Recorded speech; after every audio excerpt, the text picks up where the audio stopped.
हाँ तो दोस्तों करते हैं शुरुआत। आज का हमारा टॉपिक है पार्शियल मोलर क्वांटिटीज, ठीक है, और इसे ही हम बोलते हैं पार्शियल मोलर प्रॉपर्टीज भी बोला जाता है इसे, ठीक है।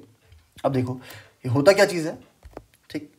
The rate of change of given extensive thermodynamic property of a system with number of moles, ठीक है। इसमें हम क्या देखते हैं, रेट ऑफ चेंज देखते हैं किसका, एक्सटेंसिव प्रॉपर्टी, जो एक्सटेंसिव थर्मोडायनामिक प्रॉपर्टीज है हमारे पास किसके साथ, विद नंबर ऑफ मोल्स, ठीक है। अब देखो इसमें दो चीज़ आ रही हैं, ठीक है। सबसे पहली बात एक्सटेंसिव प्रॉपर्टी ऑफ सिस्टम। अब एक्सटेंसिव प्रॉपर्टीज क्या होती हैं, जो ऐसी प्रॉपर्टीज अगर हम उसके मास या वॉल्यूम के साथ कोई चेंजेस करते हैं तो उसकी प्रॉपर्टीज में भी चेंजेस आते हैं, ठीक है। ऐसी प्रॉपर्टीज क्या होती है, एक्सटेंसिव प्रॉपर्टीज होती हैं, ठीक। दूसरी बात आती है नंबर ऑफ मोल्स की। अब देखो ये डायरेक्टली डिपेंड है नंबर ऑफ मोल्स पे, तो इसका मतलब क्या हुआ, हम कह सकते हैं ये कैसी है, कॉलिगेटिव प्रॉपर्टी है।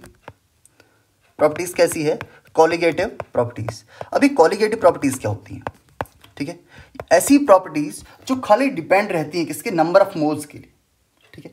उसको उसके नेचर से कोई मतलब नहीं रहता, ऐसी प्रॉपर्टीज को हम बोलते हैं कॉलिगेटिव प्रॉपर्टी, ठीक है।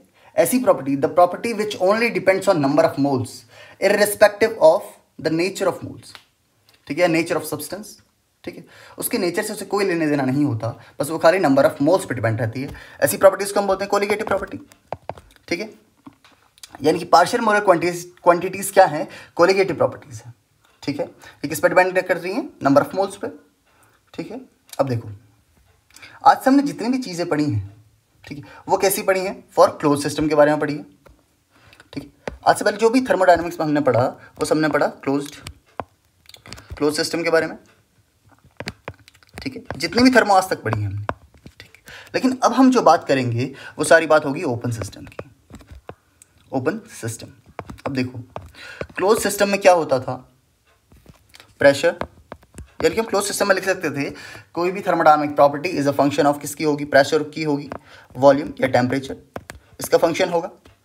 लेकिन वहीं अगर हम बात करते हैं ओपन सिस्टम की, इसमें क्या होगा, pressure, temperature and number of moles, यानी कि N1 N2 N3, ठीक है। ओपन सिस्टम में क्या होगा, कोई भी thermodynamic property is a function of pressure, temperature and number of moles, ठीक है। और ओपन सिस्टम में आज तक हमने जितना पढ़ा पीवीटी के बारे में पढ़ा हुआ है, ठीक है। यानी कि इसके फंक्शन, यानी कि हम क्या कर सकते हैं, कोई भी दो थर्मोडायनामिक प्रॉपर्टीज के अकॉर्डिंगली किसी एक को कांस्टेंट करके हम उसकी प्रॉपर्टीज निकाल सकते हैं, ठीक है। ये किस में होता था, क्लोज सिस्टम में, ठीक है। अब देखो पार्शियल मोलर क्वांटिटीज क्या बताती हैं ये, अब जब सिस्टम ओपन हो चुका है तो क्या होगा, उसमें इंटरेक्शन, जो मैटर का इंटरेक्शन है डायरेक्ट सराउंडिंग से है, ठीक। और इसमें क्या क्या कुछ चेंजेस होंगे, जब इसमें क्या करते हैं हम, जैसे कोई भी हमने सब्सटेंस उसमें डाला तो उसमें क्या कुछ चेंजेस होंगे, एग्जैक्टली वही चीज़ हमें, वही कंपोजिशन हमें नहीं मिलता है, ठीक है। ओपन सिस्टम के क्या थोड़े बहुत ड्रॉबैक्स हैं, ठीक है। और उन्हीं चीज़ में कितना जो चेंजेस हुए हैं, ठीक है, उन चेंजेस को देखने के लिए जो स्मॉल चेंजेस हैं, जो small deviation from the result है, ठीक है, वो सब चीज़ हम किस में देखते हैं, पार्शियल मोलर क्वांटिटीज़ में, ठीक है। अब देखो इसमें क्या, फॉर एग्जांपल ले लेते हैं एक छोटा सा, जैसे हमने क्या किया, एक बीकर लिया, ठीक है। इसमें क्या है, let us suppose 100 ml water है, 100 ml क्या है, वाटर है। अब इसमें हम ऐड कर रहे हैं, इंक ऐड करते हैं, ठीक है। हम क्या कर रहे हैं, यहाँ पर इंक ऐड कर रहे हैं, ठीक है। और इंक का अमाउंट लेट अस 50, ठीक है। 50 ml हमने इसमें क्या कर लिया, इंक का अमाउंट ले लिया है, ठीक। अब जब हम इसमें क्या करते हैं, इंक ऐड हो जाती है, जो हमारे पास सॉल्यूशन बनता है, ठीक। अगर उसका हम वॉल्यूम मेजर करते हैं तो वो कुछ 120 ml के अप्रोक्स आता है, ठीक है। यानी कि आना क्या चाहिए था, 150 ml आना चाहिए था, लेकिन 150 ml ना आके वो कितना आता है, 120 ml आता है। इनके जो बीच का डिफरेंस है, ये डिफरेंस ही हम किस में देखते हैं, जो पार्शियल मोलर क्वांटिटीज़ के थ्रू ही हम इस डिफरेंस को स्टडी करते हैं, ठीक है। ये नेचर से इंटरेक्शन करने के बाद इसमें क्या ऐसी चीज़ें हो गई जिसकी वजह से क्या हो गया, इसमें इतना डिफरेंस आ गया। आना 150 चाहिए, ml चाहिए था, लेकिन हमें कितना मिला, जब हमने मेजर किया इसका वॉल्यूम तो 120 ml मिला। अब इसके रीजंस क्या क्या हो सकते हैं, ठीक है।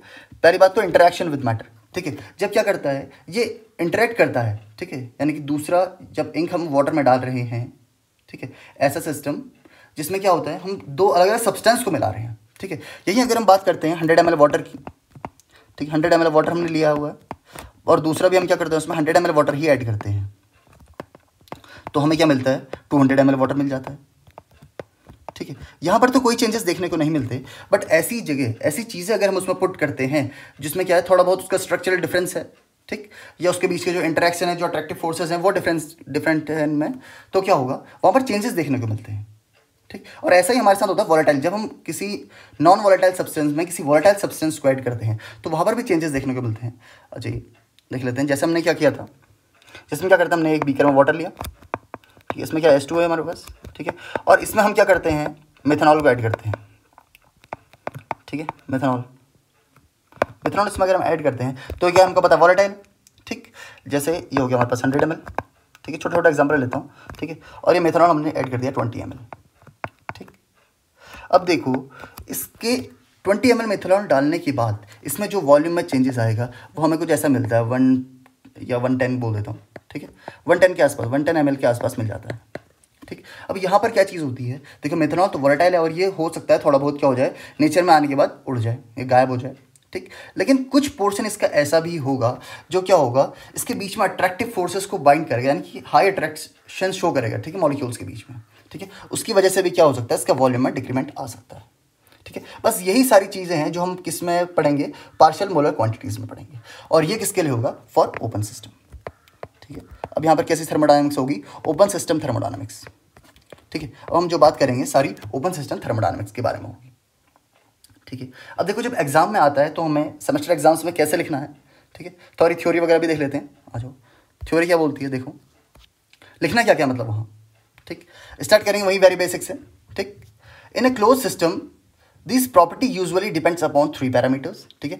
क्लोज सिस्टम में जो थर्मोडायनामिक प्रॉपर्टीज़ हैं वो 3 पैरामीटर्स के ऊपर डिपेंड करती हैं, जिसका है सबसे पहली बात हम देख लेते हैं pressure, P for pressure, V for volume and T for temperature, ठीक। Any 2 parameters can be taken as independent variable, जिसमें हम क्या कर सकते हैं, कोई भी 2 पैरामीटर्स को इंडिपेंडेंट वेरिएबल की तरफ ट्रीट कर सकते हैं। जैसे एक्स ले लिया, यहाँ पर हमारा क्या होगा, वॉल्यूम कांस्टेंट है, और इस एक्स में हमारे पास क्या है, प्रेशर कांस्टेंट है, और यहाँ पर हमारे पास क्या है, टेम्परेचर कांस्टेंट है।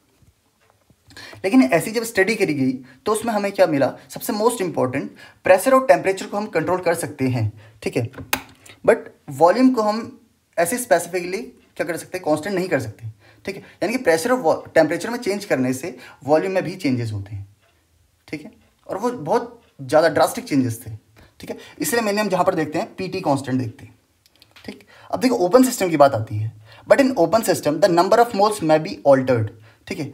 ओपन सिस्टम में क्या होता है, नंबर ऑफ मोल्स चेंज हो सकते हैं, ठीक है, ऑल्टर हो सकते हैं, ठीक है।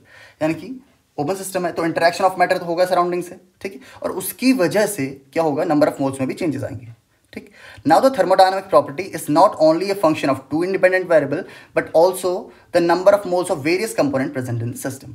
क्या बोला, अब देखो जो थर्मोडायनामिक प्रॉपर्टी है वो खाली 2 इंडिपेंडेंट वेरिएबल का फंक्शन नहीं है, जैसे हमने ऊपर देखा था कोई भी 2 इंडिपेंडेंट वेरिएबल की फंक्शन थी, ठीक। बट ओपन सिस्टम में ऐसा नहीं होगा, वहाँ पर क्या होगा, कुछ और थर्मोडायनामिक कुछ और वेरिएबल्स आ जाएंगे, ठीक है, जिसमें क्या होगा, नंबर ऑफ मोल्स जितने भी उसमें प्रेजेंट होंगे।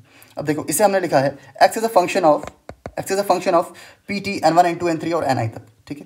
ये कहाँ ith कंपोनेंट यानी कि लास्ट कंपोनेंट जितना हमने लिया हुआ है, ठीक है। अब जरूरी नहीं है कि ये बहुत सारे कंपोनेंट हो, मल्टी कंपोनेंट सिस्टम ही हो, ठीक है। इसमें क्या होगा, 2 कंपोनेंट सिस्टम भी हो सकता है, 3 कंपोनेंट सिस्टम भी हो सकता है, ठीक है। आ जाइए, अब देखो यहाँ पर N1 N2 क्या रिप्रेजेंट करते हैं, N1 N2 N3 represents the number of moles, ठीक है। और अगर हम इन सब का सम करते हैं यानी कि N1 + N2 + N3 up to Ni, इसे बोलते हैं कैपिटल N, इसे कैपिटल N से डिफाइन करते हैं, जिसे हम बोलेंगे टोटल नंबर ऑफ मोल्स, ठीक है। अब देखो कितने कंपोनेंट सिस्टम है, ये ith कंपोनेंट सिस्टम है, यानी कि नंबर 1 से I तक होंगे इसमें, ठीक है। आ जाइए, ये इतने नंबर ऑफ कंपोनेंट्स होंगे। अब देखिए उसका डेरिवेशन कैसे हमें लिखना है, ठीक है, उसके लिए लिखते हैं let us consider the small change in the variable of system, ठीक है। सारे वेरिएबल्स में जो थोड़ा थोड़ा चेंजेस आएगा उसी चेंजेस को हम लिखते हैं, ठीक है। The net change of the thermodynamic property x is given by, ठीक है। अब इसे कैसे लिखते हैं, आ जाइए देखते हैं। अब देखो नेट चेंज को ऐसे लिखेंगे dx, और थर्मोडायनामिक प्रॉपर्टी क्या हमारे पास एक्स है, ठीक।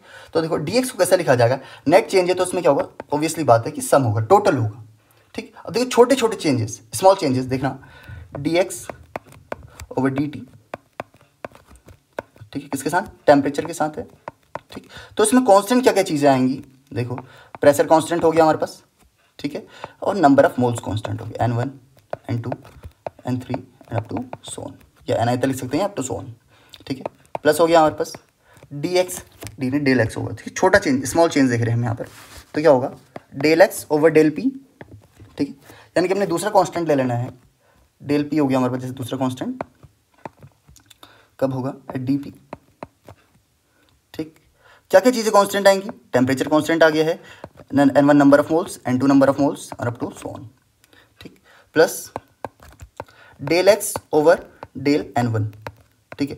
प्रेशर और टेम्परेचर दोनों के साथ हमने देख लिया है। अब देखते हैं नंबर ऑफ मोल्स N1 के साथ, पहले कंपोनेंट सिस्टम के साथ N1 कांस्टेंट क्या होगा, प्रेशर कांस्टेंट, टेम्परेचर कांस्टेंट। अब N1 यहाँ पर आ चुका है तो यहाँ पर N1 नहीं आएगा, N2 N3 and up to so on. Plus similarly ऐसे हम बहुत सारे लिख सकते हैं, ठीक है। जैसे हमारे पास क्या हो गया, D X over del N2 क्या होगा, डी N2, और यहाँ पर क्या होगा, pressure, temperature N1 N3 and up to so on, ठीक है। अब देखो अगर हम क्या करते हैं एट कांस्टेंट टेम्परेचर, क्या होगा, एट कांस्टेंट टेम्परेचर, ठीक है। अगर हमने टेम्परेचर कांस्टेंट कर दिया एंड प्रेशर भी लिख लेता हूँ, ठीक है। यहीं पे at constant temperature and pressure क्या होगा, D T is equal to 0, ठीक, और D P is equal to 0, ठीक है। इनका चेंज क्या हो जाएगा, 0 हो जाएगा, ठीक है। यानी कि कोई भी चेंज नहीं होगा, अगर वो कांस्टेंट हो गया तो उसमें चेंजेस होने का तो मतलब ही नहीं है, ठीक है। तो डी एक्स को हम कैसे लिख सकते हैं, एक मिनट,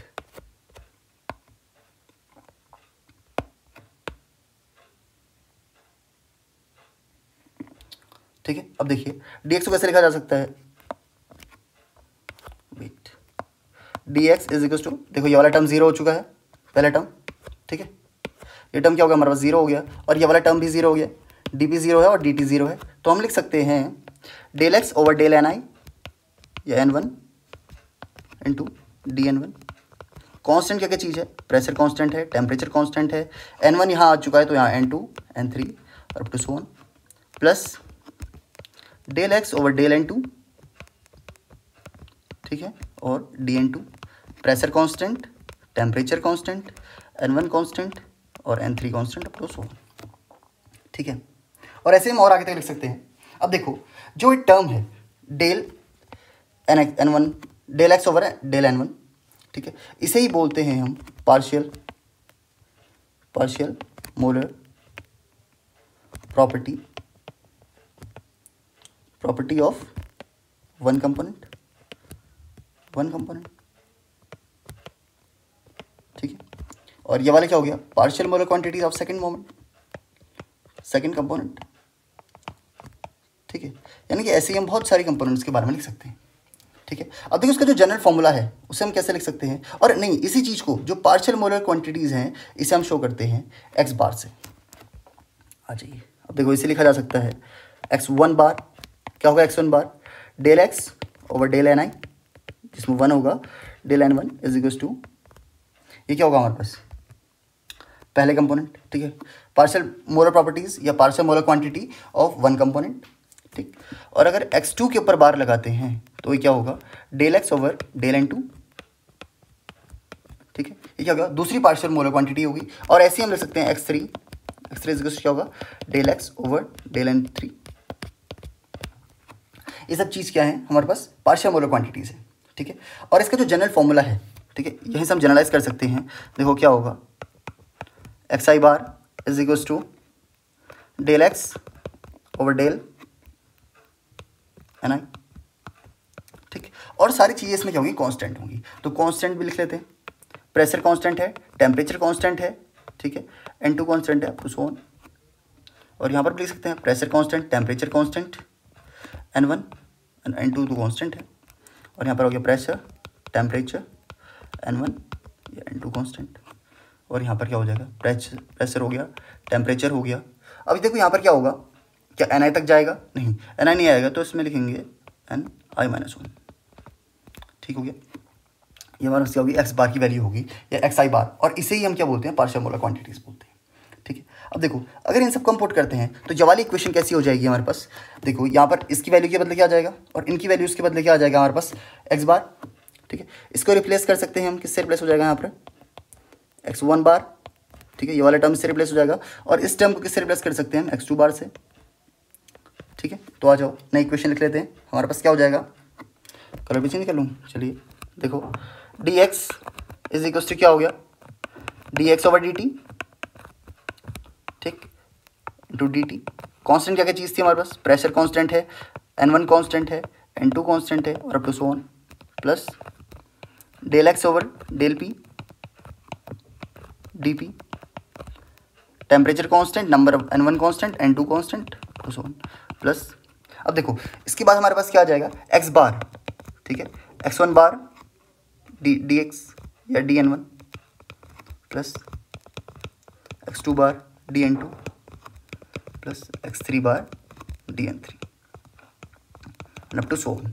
और ये क्या होगी हमारे पास इक्वेशन, ठीक है, किसकी, पार्शियल मोलर प्रॉपर्टीज की जो इक्वेशन है वो क्या होगी, d x is equal to इन सबका सम हो गया।